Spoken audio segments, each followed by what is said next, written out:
Well, it's my favorite day of the year. It's Take It in the Ass Day. Not only do I have to go see Dr. Garden to have him spin my flower in my rectum, it's prostate exam day. It's important you get your PSA exam. It's no joke. Believe me, you, it's no joke when he dives into my rectum and spins it and gets his analysis of whether or not I have prostate cancer. It is not a fun situation. Nor is watching the Penguins take it in the ass like they did last night in Philadelphia. They were up 1-0 on a Malkin goal and then bent over and got fisted for 3 in the second, and that was all she wrote. Their season is over. They're down 3-0 in the series. They've been getting their ass kicked. They've scored 2 goals in the entire fucking series, and all they do is cry. They got Sidney Crosby flopping. He got a penalty for exaggerating a stick to the face, a high stick, and he fell down like he had died, like he had been shot, and there was scrums involved after Russ took an elbow to the face, and then Russ started kicking ass and taking names, and there was 15 fights that broke out on the ice, and the Penguins ended up shorthanded. The Flyers scored. Zegras had the power play goal. That tied it, and then they scored 2 more. They were up 3-1. They won 5-2. So after Zegras scored, Ristolainen scored, then Sealer scored, and that was it. They scored 3 goals on 4 shots. Game 4 is Saturday night in Philly. The Flyers' 3 goal scorers gave their fans a lot to celebrate. Their first playoff home game since 2018, their first playoff home win since 2016. They could clinch their first playoff series win since the 2020 bubble season, and they can do it against Crosby and the Penguins on Saturday.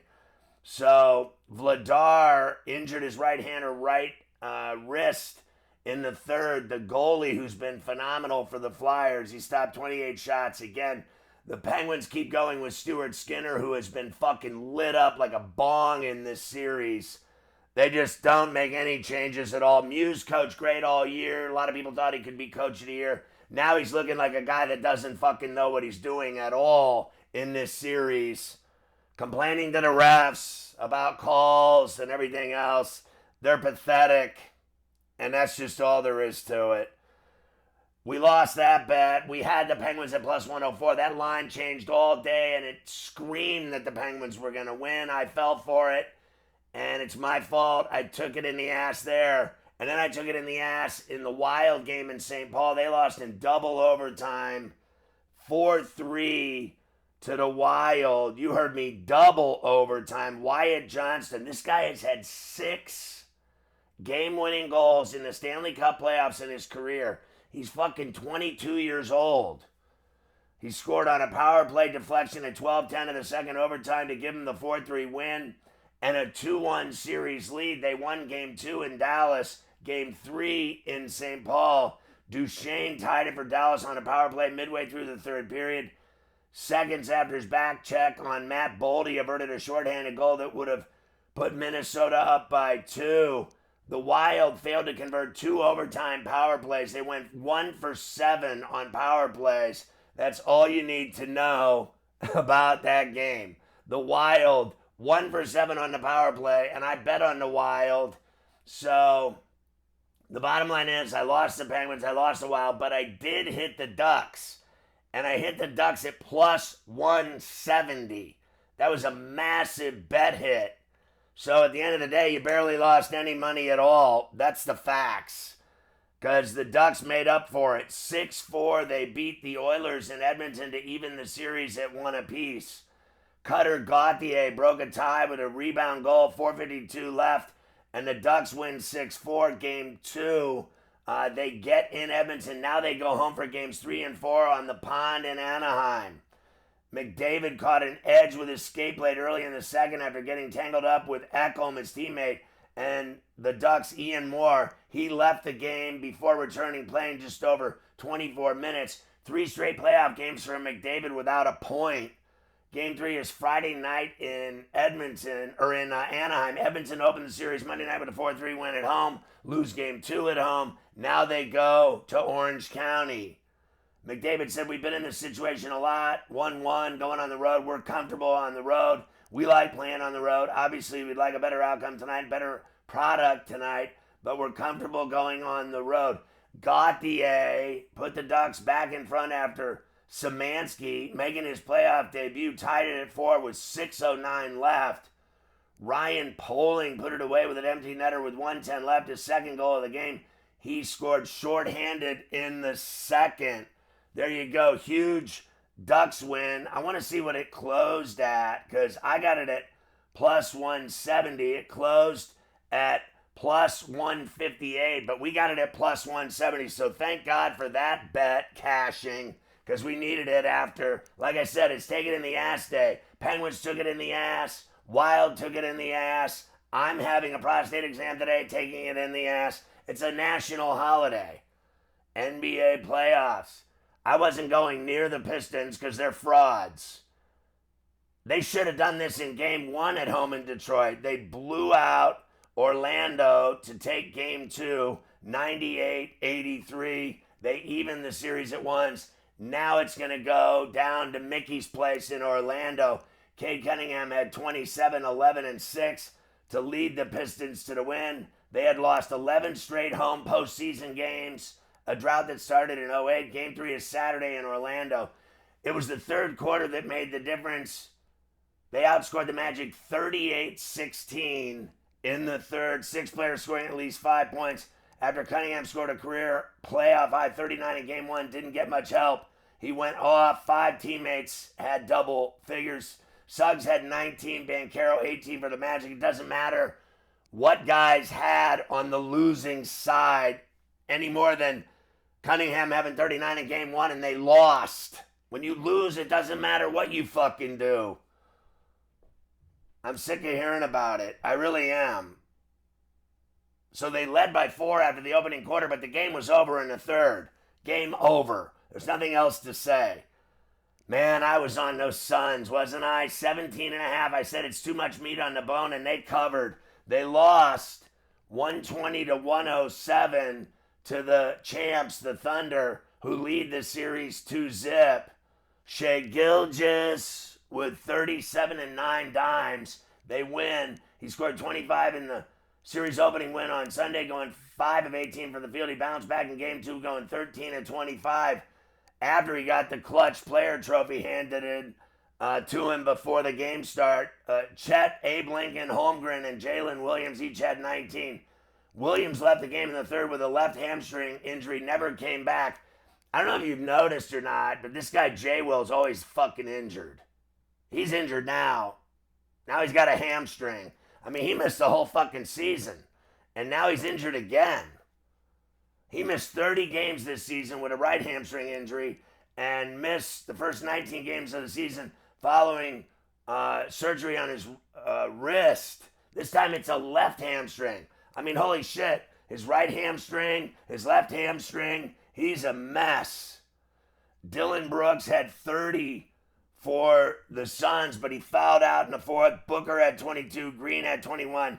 They'll host Game 3 on Saturday in the desert in Phoenix.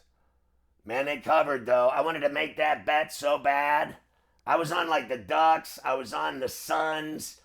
I told you the Pistons would win, but I wasn't going to go near it. Now let's look at baseball. The Fish beat the Cardinals 4-1. Miami wins it. They allow 3 hits in the game. Controlled it all night down in South FLA. Houston, 2-0 over Cleveland. Alvarez, his MLB leading 11th home run. Tampa cooled off the Reds 6-1. Nick Martinez dominated his former team for 8 innings, helping the Rays avoid the sweep. The Reds have been kicking their ass. It snapped a 3-game losing streak for the Rays. The Reds suffered their first loss in 6 games. Baltimore beat Kansas City 8-6. Kobe Mayo hits another 3-run shot. That's his second 3-run homer in 2 days. Angels, they were up 3-1, then it was 3-3. They win it 7-3 over the Jays. Trout ties Anderson. He homered, and Shanuel homered and hit a 3-run double. Soriano worked 5 shutout innings.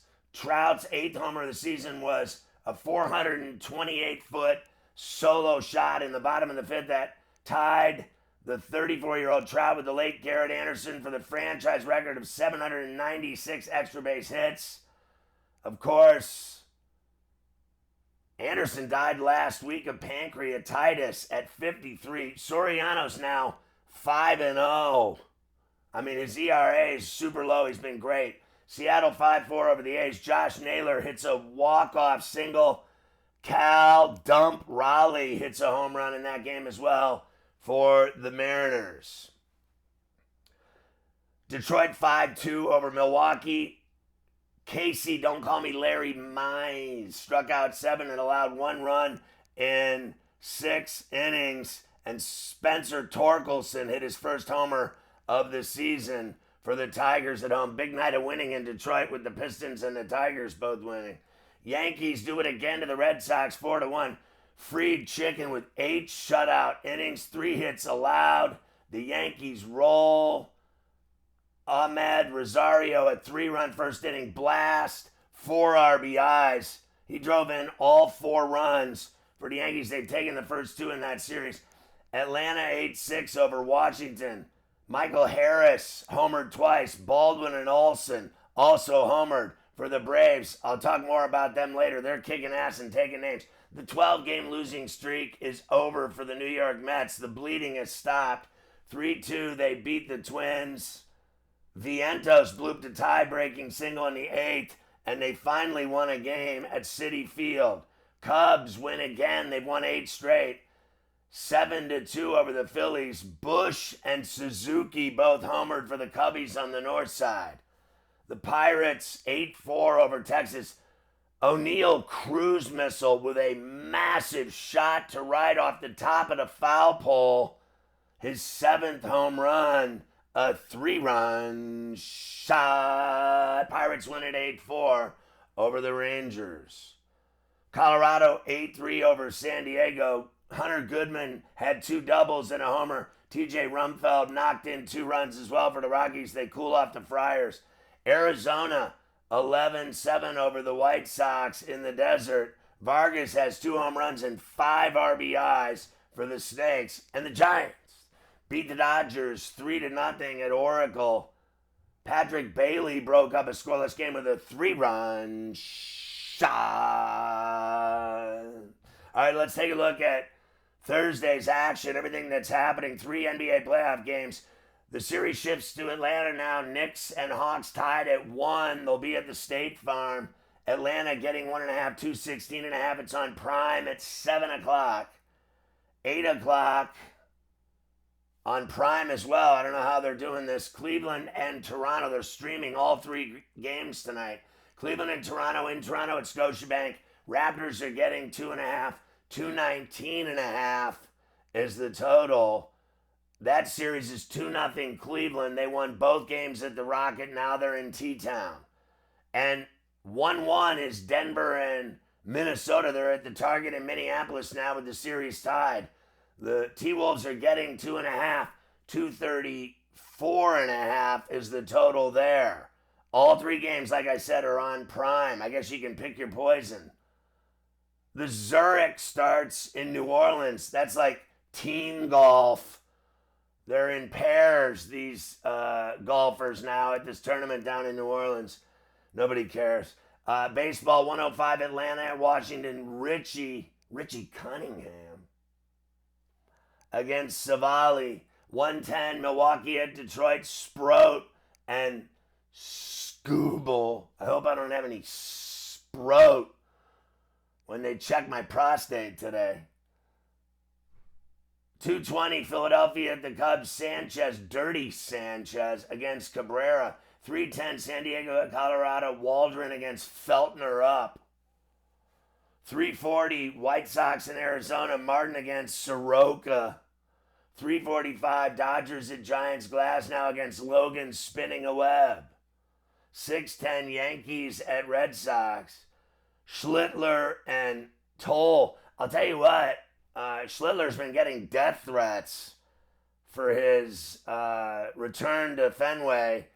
He's from Boston, and he's pitching for the Yankees. He's on the Yankees, but going home, apparently they want him dead because he plays for the Yankees. His family's gotten death threats. He's gotten death threats. What a bunch of bullshit that is, you fucking morons. Minnesota at the Mets at 7-10. Nolan Ryan against Scott Ferrall. 8:05 Pittsburgh at Texas. Bubba Chandler against DeGrom there. DeGrom the heavy favorite. 3 Stanley Cup playoff games tonight. Buffalo is at Boston. Series tied at 1. It's a pick'em on TNT at 7. At 7:30 on TBS, Carolina at Ottawa. The Senators are down 2 games. They're favored, short, -124. 5.5 is the total. 6.5 the total in the Bruins game. And then at 10 on TNT, the nightcap, Colorado at LA. Colorado's favored. 5.5 is the total. Both games were 2-1 in Denver. They're -166, the Avs, to win game 3. All right, that's everything. It's time for Fast Forward Ferrall and Your Facial, where we do everything that matters and shit that doesn't matter as well. We'll start with this.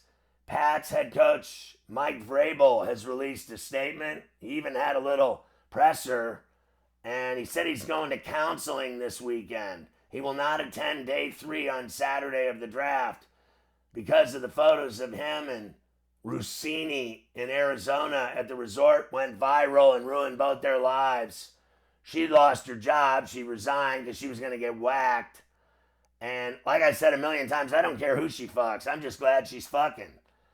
And he said this, quote, "As I said the other day, I promised my family, the organization, and this team that I was going to give them the best version of me that I can give them. In order to do that, I'm committed to seeking counseling starting this weekend. This is something that I've given a lot of thought to, something I advise a player to do if I was counseling them. I've always wanted to lead by example, and I believe this is what I have to do to be the best husband, father, and coach that I can be. This is not an easy thing for me to admit, but it is one that I know will make me a better person. I appreciate the support that everyone has given me and promise a stronger resolve as a result." What fucking support has anyone given you? They've been bashing the fucking shit out of you in Boston on the radio. But they give her way more shit and way more grief. They've made her a whore, and he's just the head coach of the Patriots. Nothing's happened to him at all. Let's just be real here. This is fucking bullshit. This guy Murakami did it again. Murakami hit his 5th straight home run in 5 games for the White Sox. They lost, but this guy is just blasting home runs all over the fucking place. In Major League history, only one team has had the following numbers over the first 25 games of a season. +50 a run differential, +50 or better run differential, 30+ home runs, 200+ pitching strikeouts, and 0 blown saves. Who is the team? It's the Braves. What are they, the best team in baseball? They might be. After last night's Cubs win against the Phillies, the Cubs have now got the longest active win streak in the majors at 8 games in a row. And the Phillies have the longest active losing streak in the majors at 8 games in a row. This just in, salmon swimming in rivers exposed to cocaine in the water swim longer distances than those that go without cocaine, according to a study released this week, according to CBS News. No wonder CBS News has no fucking ratings. Their evening national newscast up against like David Muir and Tom Yamas at NBC, getting fucking stomped and done in the ass. It is do it in the ass day. Take it in the ass day, national holiday. You might as well talk about CBS taking it in the ass because they are. Salmon exposed to cocaine. They did a study on salmon being exposed to cocaine. Everybody loves cocaine, especially fish, apparently. Keldon Johnson of the Spurs is the NBA's 6th man of the year. Nobody even knows who the fuck that is. even people that watch basketball. Sports tourism is booming.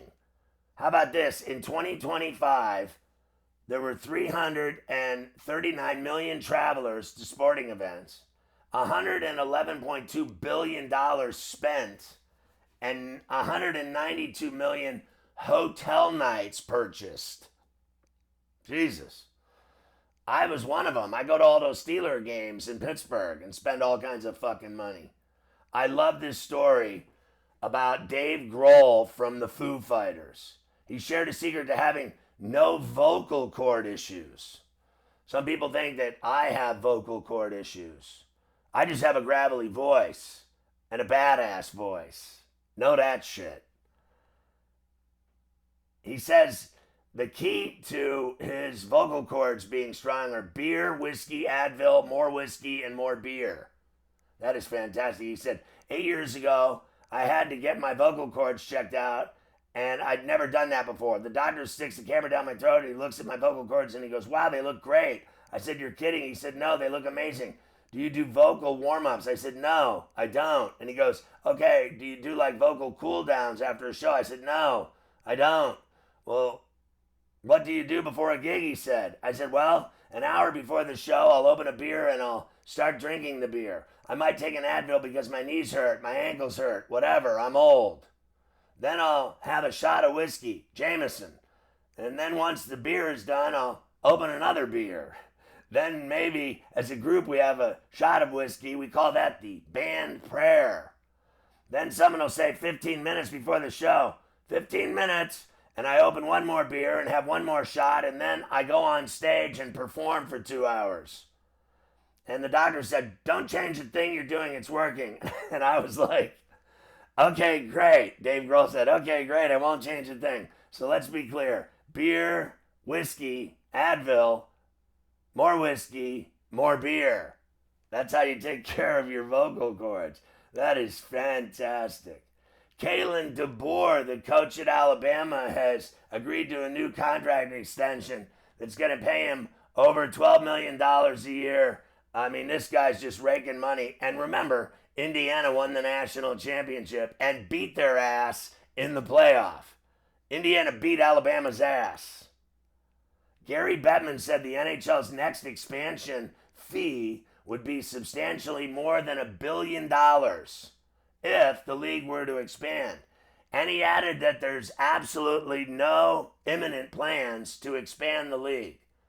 So why the fuck talk about expansion fees if you're not going to have expansion? I love this. A woman claims she made a disturbing discovery when she took a sip of the orange juice she got from Trader Joe's in New York. She went to a Trader Joe's. She said she found a fingertip in her drink. That is fucking fantastic. Can you imagine getting up for breakfast, having orange juice, and you find a finger in your fucking drink? The WNBA announced that the Fever will have 44 of their games broadcast on national TV this year. Games will air on ABC, ESPN, USA, Prime, ION, and NBC. That is crazy. Consensus first-team All-American Darius Acuff Jr. of Arkansas has declared for the NBA draft. The guy was incredible. He scored 23.5 points a game, 6.4 dimes a game. He's a top 10 lottery pick.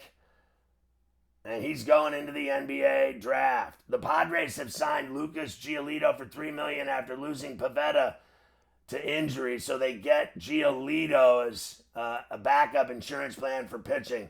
Stephen Jones told reporters that they've decided that wide receiver George Pickens will play on the franchise tag this season, and there will not be any talks about a long-term deal. Pickens has not signed the franchise tag. Remember, he did the same shit in Pittsburgh. Guy's never happy, and no one ever gives him the contract that he desires. And what's amazing is he deserves it. He was the best player on the Steelers, and he was the best player on the Cowboys. That's a fact. He had the most receiving yards. He did everything. He was a complete badass, game-changing receiver for the Cowboys, and they don't want to give him a long-term deal.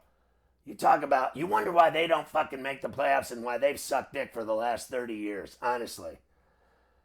U.S. Attorney Jeanine Pirro announced a 15-court federal indictment against an international auto theft ring accused of using new technology to steal cars in under a minute.